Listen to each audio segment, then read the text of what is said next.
Hello दोस्तों, local info by TS में मैं टिपू सुल्तान आप लोगों का स्वागत करता हूं। तो मैं दिखा रहा हूं आप लोगों को तगना स्टेशन, जो कि इसका रीडेवलपमेंट होने वाला है। ये रोड देखिए, ये सीधे मसौरी मेन बाज़ार की ओर चले जाते हैं। इस तरफ भी पूरा बाज़ार है, इस तरफ पटना की ओर चले जाइएगा।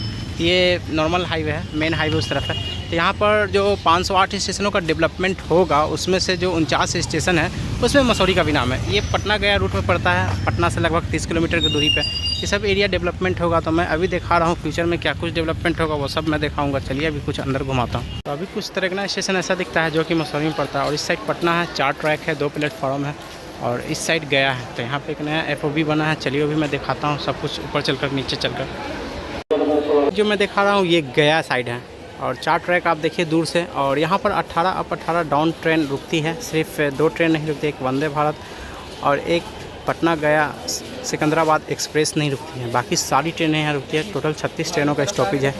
और डेवलपमेंट फ्यूचर में जैसा होगा वो सब यही एरिया है, पेड़ पौधा है। आगे में भी बहुत सारा रेलवे का ज़मीन है जो कि डेवलपमेंट होगा। तो मैं आगे चलकर आप लोगों को दिखाऊंगा। और इस साइड जो देख रहे हैं यहाँ टिकट काउंटर है ये वाला, और ये सब देखिए बदलाव की तस्वीर, क्या कुछ बदलेगा। और इस साइड ये सब जो देख रहे हैं सब नया ढलैया हुआ रोड वगैरह जो देख रहे हैं। पहले ये सब कचरा रहता था, लेकिन अब ढलैया हो चुका है, पेंटिंग वगैरह सब हुई है, ये सब नया है। ये गया साइड जो देख रहे हैं तो यहाँ ये जो FOB है ये नया बना है। टोटल यहाँ अभी 2 FOB है, और 18 ट्रेनों का स्टॉपेज मैं बताया आप लोगों को, और 18 अप 18 डाउन, टोटल 36 ट्रेनों का स्टॉपेज है। और पैसेंजर की कैपेसिटी अच्छी खासी है, यूँ कहूँ कि 20,000 प्लस पैसेंजर यहाँ उतरती और चढ़ती है पर डे। लीगल अनलीगल तो बहुत सारे हो सकते हैं, 30,000 पास हो सकते हैं। पूरा बाज़ार दोनों साइड है, खाने पीने की सुविधा है दोनों साइड है। मेन हाईवे आपका इस साइड है। गाड़ी वगैरह जहानाबाद जाने के लिए इस साइड ज़्यादा मिलेगी आपको, गया साइड जाने के लिए, और नॉर्थपुर जाने के लिए, पाली जाने के लिए इस साइड आपको मिलेंगी गाड़ियाँ। तो एक छोटा सा अपडेट जो मैं दिखाना चाहा कि अभी कुछ ऐसा है बदलाव की तस्वीर। तो अभी फुट ओवरब्रिज बना है, और कुछ चलकर उधर भी दिखाता हूँ क्या कुछ बना है, क्या कुछ बाकी है। स्टेशन पे आपको हमेशा भीड़ मिलेगा, क्योंकि इस रूट में स्टेशन जो ये सब जो देख रहे हैं, तो ट्रेन की सुविधा अच्छी है। हर 1 घंटे 1.5 घंटे पे ट्रेन आपको मिल जाएगा, और सस्ता है। अगर आप पटना से यहाँ आते हैं तो 50 रुपया ऑटो से लगेगा, प्लस लगेगा, और अगर ट्रेन से जाते थे 10 से 30 रुपये में पहुँच जाइएगा। और ये जो ये लाल कलर का जो देख रहे हैं, इसके पीछे उस तरफ पूरा कचरा भी जो डेवलपमेंट होगा वो यही सब एरिया में होगा। जो पेड़ पौधा जो देख रहे हैं यही सब एरिया में होगा। देखिए एक पैसेंजर आ रही है काफ़ी स्पीड में। तो ट्रेनों की स्पीड भी इस रूट में अच्छी खासी है।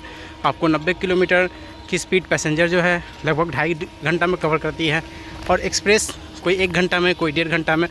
तो देखिए आप इस चीज़ को। तो मैं दिखा रहा था आप लोगों को ट्रेन की, देखिए वो इस ट्रेन स्पीड में आ रही है। तो ट्रेनों की संख्या अच्छी खासी है, स्पीड अच्छी खासी है इस रूट में, और अप्रोक्स 18 ट्रेन का स्टॉपेज है। तो आप समझ सकते हैं, जिसमें एक्सप्रेस भी है, पैसेंजर भी है। इस रूट में आपको रांची के लिए गाड़ियाँ मिल जाएंगी, सासाराम के लिए गाड़ी मिल जाएगी, बड़काकाना के लिए गाड़ियाँ मिल जाएंगी। तो इस तरीके से है। देखिए आप यहाँ पे भी डेवलपमेंट हो रहा है। फ्यूचर में जैसे जैसे होगा मैं दिखाता रहूँगा कंटिन्यू। तो ये नया वाला FOB है, ये सब भी एरिया रेलवे का ही है। आगे में भी बहुत सारा जगह है, यहाँ पे एक फ्लाईओवर भी बनने वाला है। तो ये नया FOB है जो बनकर रेडी हो चुका है। तो इस तरफ भी जगह छोड़ा गया, तो ऐसा लगता है कि एक ट्रैक इस साइड भी हो। तो खैर जैसा होगा मैं कंटिन्यू दिखाता रहूँगा। और FOB की एक विलेज टाइप एरिया में जो स्टेशन होता है, जिस टाइप का होता है वो है। और एक फ्लाईओवर यहाँ पे भी बनने वाला है, जहाँ ये जाम देख रहे हैं आप। तो इसका भी मैं कंटिन्यू अपडेट दूंगा। और ये ट्रेन खुलने वाली है, मैं जाता इस ट्रेन से, लेकिन अभी मैं स्टेशन का पूरा अच्छे से वीडियो नहीं बना पाया हूँ, इसलिए मैं अब 11:30 बजे वाला ट्रेन से जाऊँगा। ये ट्रेन खुल चुकी है। तो देखिए खुलने के साथ ही इसकी रफ्तार बढ़ जाती है, और जो छूट गया तो छूट गया। अब जैसे वो आदमी तो अब उससे पकड़ाने नहीं जा रहा है वो ट्रेन। तो ये सब चीज़ें हैं इस रूट में कि गाड़ियों का स्पीड है यहाँ पर। चलिए और कुछ दिखाता हूँ। बता दो कि मसौरी से उतरने के लिए, गाड़ी पकड़ने के लिए आपको जो वो फाटक है उस साइड जाना पड़ेगा, यानी गया साइड। तो वहाँ से आपको पाली के लिए, नवतपुर के लिए, दानापुर के लिए गाड़ियाँ मिल जाएंगी। इस साइड आपको जहानाबाद के लिए गाड़ी मिल जाएंगी, या फिर मेन हाईवे पे जाने के लिए गाड़ी मिल जाएंगी। 4 लेन इस साइड है। और ये सब जो पेड़ पौधा देख, तो ये सब फ्यूचर में डेवलपमेंट होगा यहाँ पर। अगल बगल जो भी है गया साइड जो आप देख रहे हैं, तो येलो ये सब देख रहे हैं जो, ये सब बाद में हटा करके और यहाँ पर डेवलपमेंट होगा। तो ये डेवलपमेंट का एरिया यही सब है। फिर इस साइड है, ये सब दुकानें वगैरह हटेंगी, और फ्यूचर में डेवलपमेंट होगा। और इस तरफ में तरगना स्टेशन है जो मसौरी में पड़ता है। तो यही एक छोटा सा अपडेट है मेरे माध्यम से जो मैं दिखाने की कोशिश कि तरगना स्टेशन अभी कुछ ऐसा है। अब फ्यूचर में कैसा होगा वो फ्यूचर में मैं दिखाऊँगा और बताऊँगा। ट्रेनों की संख्या बता दिया, स्टॉपेज बता दिया। तो इसीलिए और जैसे जैसा होगा मैं कंटिन्यू अपडेट देता रहूँगा, जुड़े रहिए आप लोग हमसे। चलिए मैं वीडियो को इन करता हूँ, फिर किसी और पार्ट में किसी और नए के साथ मिलूँगा। वीडियो ज़रूर बताइएगा वीडियो कैसा लगा। वीडियो देखने के लिए थैंक्स।